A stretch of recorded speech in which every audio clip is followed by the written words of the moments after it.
Okay, so what I'm going to do with Terry here is chuck on 20 kilo, hopefully without squashing his parts.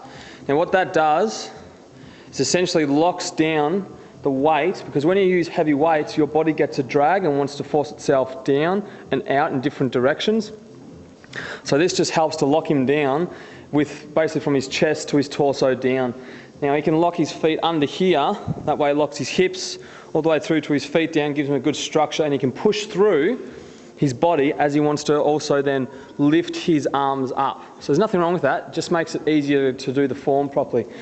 If you don't have something like a weight here, essentially what you can do is you can use your hand and push on his stomach, even his sternum. That'll essentially force weight into there on that angle, and I usually think that's better, and that way they can usually press a hell of a lot better.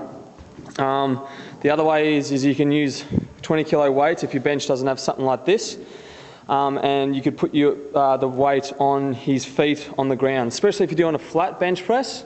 You could do it like that, put your feet on the ground and put weights down and then put a weight on your gut. I find that works extremely well. You have to go lighter, but your contraction is so much better.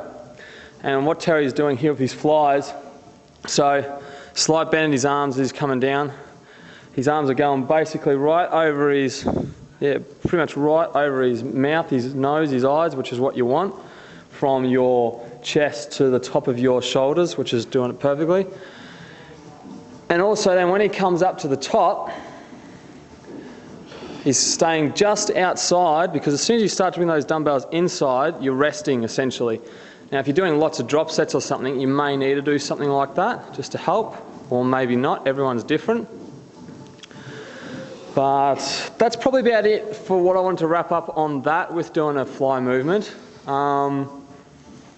There's lots of other ways. You can use figure 8 straps, which you've probably seen in some of my other videos, or you can use bands and tie the bands to here and have them anchoring down to the ground. That will apply constant tension and build up more density in your muscle, making you essentially stronger trying to lift a weight up if you were to go then without the bands.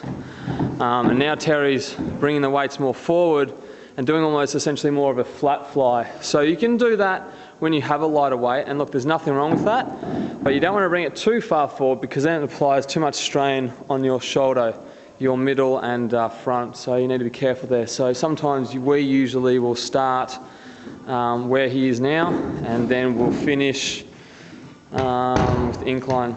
So as you can see, he could easily put that down and get it off himself, and that was well done, man. Good job.